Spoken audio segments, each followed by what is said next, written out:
Local economic development is a major thrust of DILG. It's linked to one of its key result areas, business-friendly and competitive LGUs, and is in sync with the priorities of the Philippine Development Plan of 2011 to 2016. The department has undertaken several other related initiatives. DILG's newest Performance Challenge Fund has been well received by LGUs and in fact has also been well received by the overseas donors.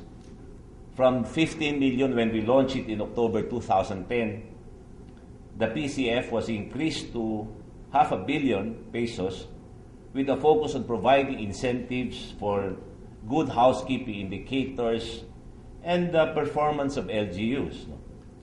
Performance, one dimension of performance is local economic development.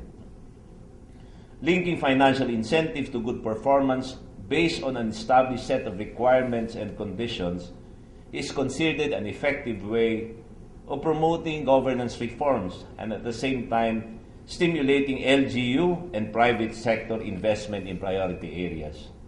While we're concerned with good governance, we do say that good governance is everybody's business. I believe good governance actually will improve investments and the business climate in an LGU. So it's not just simply promoting programs that focuses on local economic development. We would like to believe that by simply improving governance in the locality, the investment climate and the investment environment will considerably improve.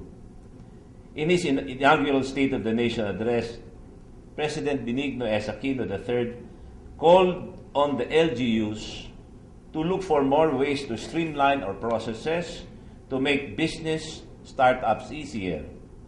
In keeping with this challenge, DILG and DTI launched the nationwide streamlining of BPLS program in the Philippines and signed a joint memorandum circular in August 2010 that sets standards for processing applications for new businesses and business renewals. For the first time, the government proposed service standards for business registration processes consistent with Republic Act 9485, otherwise known as the Anti-Red Tape Act of 2007 and the Joint Memorandum Circular.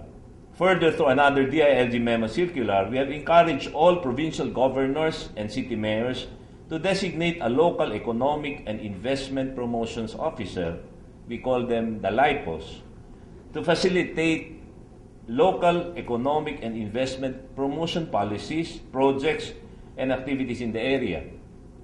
Likewise, all DILG directors were directed to designate a regional LIPO to coordinate LGU partnerships with other agencies, private sector, NGOs towards joint undertakings on local economic activities.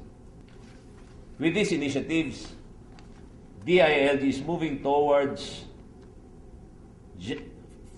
from general governance capacity building, development planning, revenue generation, and effective service delivery, to more emphasis on accountability, transparency, and participatory governance, and with an economic focus, making LGUs attractive areas for business investments, which is part of the national effort of government to improve the overall competitiveness of the country. The Local Government Code empowers LGUs to be economic managers, enabling, complementing, and facilitating LED. To maximize this, the LGU needs to be aware and take advantage not only of known resources and other assets, but also the potential and competitive advantages that can be developed. The level, nature, and form of the resilience and vibrancy of each local economy depend on the specific conditions, circumstances, and potential of that area. Each area has its own vision, strategies, and implementation methods born out of local experience. Indeed, LGUs are key players in national economic development. They directly contribute to poverty reduction, influence investment decisions, business retention and growth, and directly impact on local job creation and productivity and on investments in infrastructure development. DILG acknowledges the important role of the private sector in lead, as it is the driver for the economy and provides investments. LGUs need to work with private sector and stakeholders in order to grow their local economies. To this effect, the department has submitted a draft executive order to the Office of the President on pursuing sustainable lead through concerned and collaborative efforts of NGAs, LGUs, and the private sector and the communities. This will provide the mandate for what we call the ETT, the Economic Transformation Teams at the national and local levels to be organized. Let me just close by addressing some key issues that we are confronted with.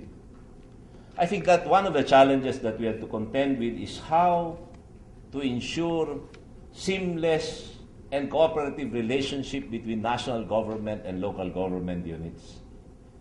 To my mind, the economic transformation teams will be that vehicle, but it's essential that there is mutual agreement insofar as goals are concerned, recognition of each individual's value added to its partners, and agree on a common operating environment. I think without going to the specifics, the direction now is really making sure that NGAs and local governments agree on goals and agree on mechanisms and processes. If we're able to do this, then national will be able to complement the requirements of local, and local will be able to take advantage of the resources of national government. The other concern which I think the President has also expressed is making sure that that operating environment will really provide for a level playing field at the local level, will encourage the investors to stay in the locality, will make sure that we minimize, if not reduce, graft insofar as dealing with local government units are concerned.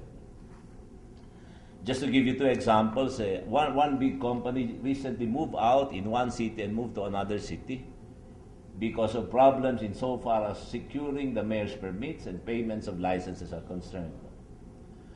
Recently, again, as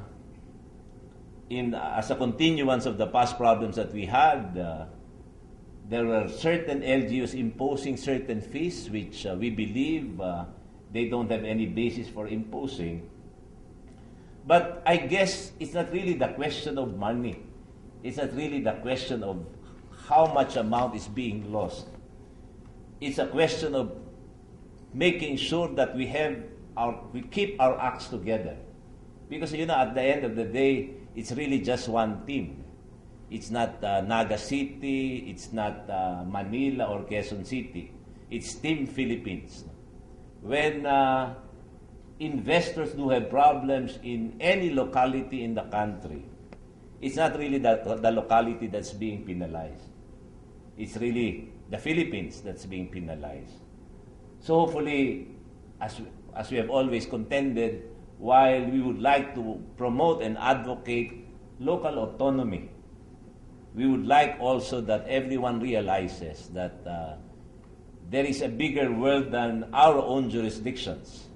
And hopefully in recognizing this bigger world that we have, we can ensure that the relationship between local and national will be cooperative, and make sure that once we succeed in our own jurisdictions, it really contributes to the success of the country as a whole. Probably by now, most of you have realized that I have personally gone out of my way to make sure that this works.